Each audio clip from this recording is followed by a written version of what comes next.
반가 안녕하세요 여러분, 여다나 박용덕입니다.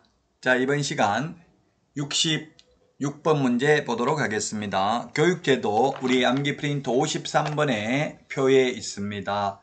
실무교육은 시도지사가 실시합니다. 실무교육, 연수교육은 시도지사가 실시합니다. 연수교육은 2개월 전까지 당사자에게 통지해야 됩니다. 2개월 전까지. 3번 거래사고 예방교육은 10일 전까지 공고하거나 또는 당사자에게 통지해야 됩니다. 대상자에게. 자, 그 다음에 사무소 이전하는 경우 실무교육 다시 받지 않아도 되죠. 실무교육, 직무교육, 매수신청들이 실무교육 요 세 가지 사정교육의 유효기간은 1년입니다. 교육받고 1년 안에 개업하거나 취직 안 하면 다시 받아야 되고, 그만두고 다시 취직하거나 개업하려면 안 받아도 됩니다. 자, 그 다음에 5번 보겠습니다. 법인이 등록하는 경우에는 그 임원, 전원이 실무교육을 받아야 되지만 사원은 안 받아도 된다. X입니다. 모든 임원, 사원, 전원이 다 받아야 됩니다. 이때 사원이란 한명합자회사의 무한책임사원을 말합니다.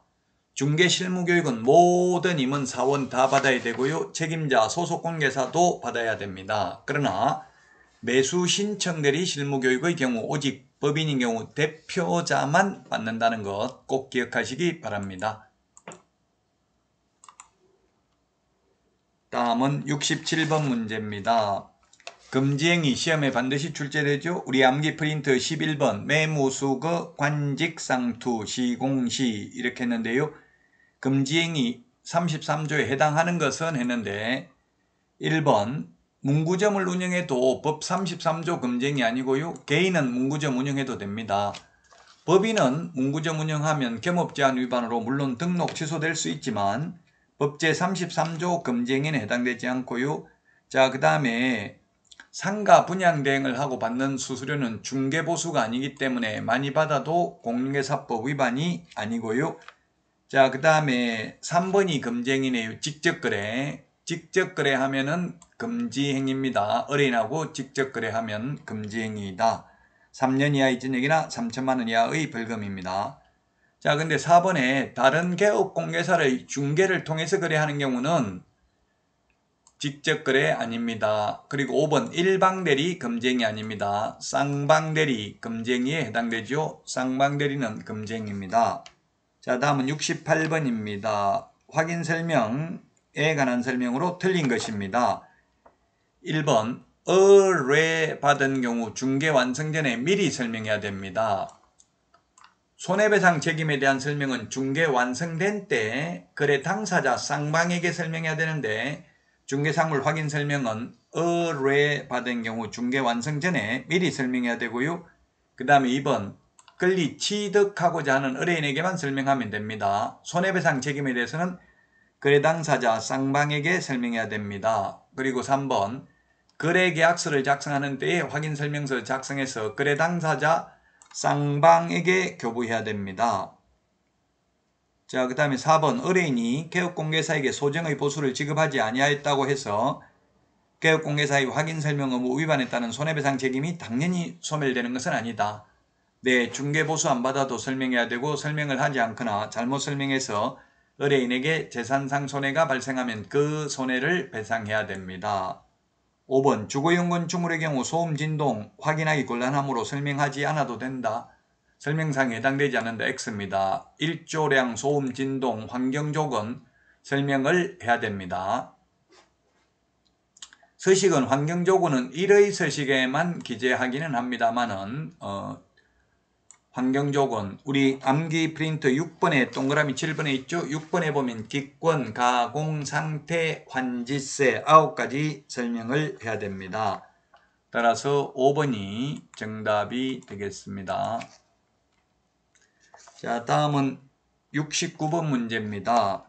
부동산 거래 질서 교란행위 신고센터에 대해서 틀린 것입니다.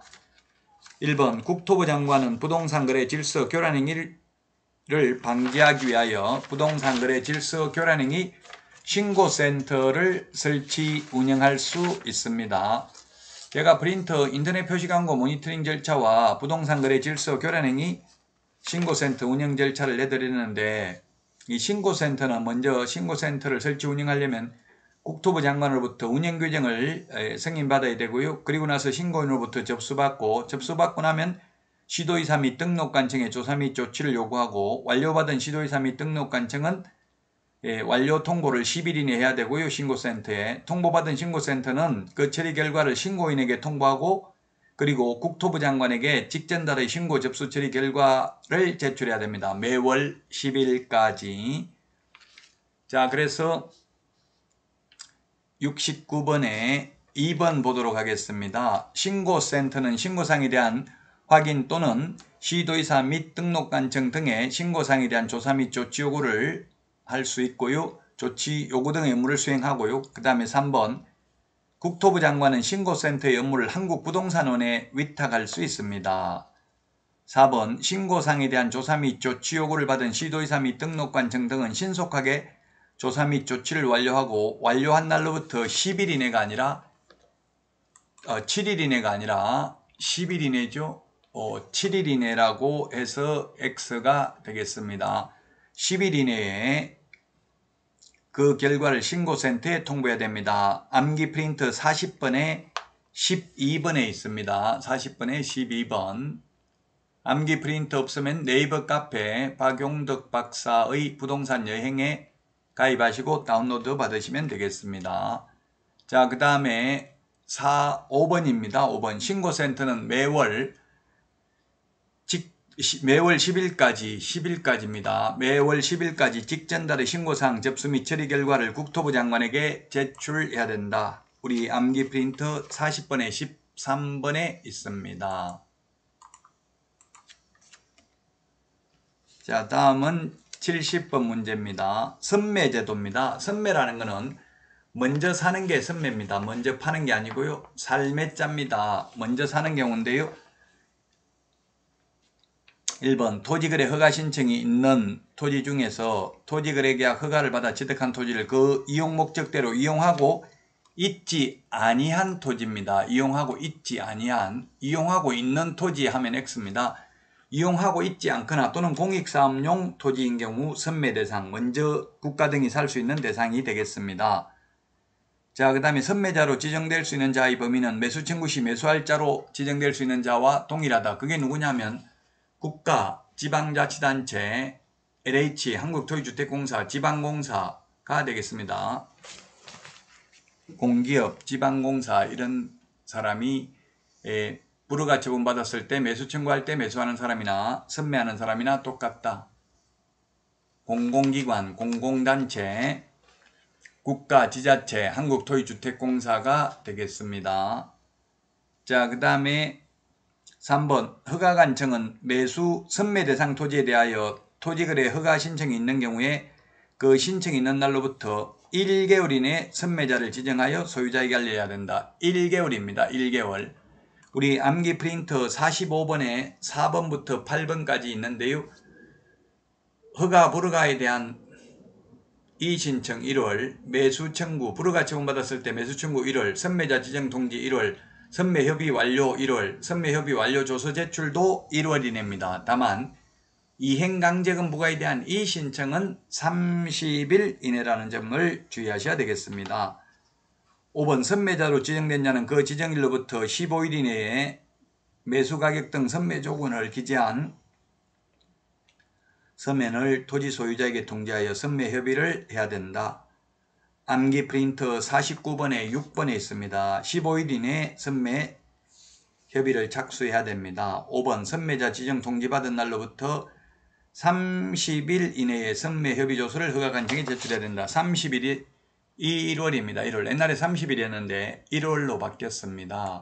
그래서 30일 X 1월입니다. 1월.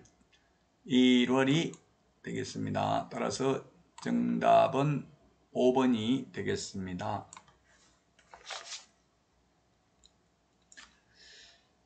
이행강제금 부과에 대한 이의신청은 30일이라는 거, 암기 프린트 35번에 8번하고 반드시 비교하셔서 정리를 해야만 되겠습니다. 자, 여기까지 하고요. 다음 시간에 찾아뵙겠습니다. 수고하셨습니다. 안녕히 계십시오. 안녕.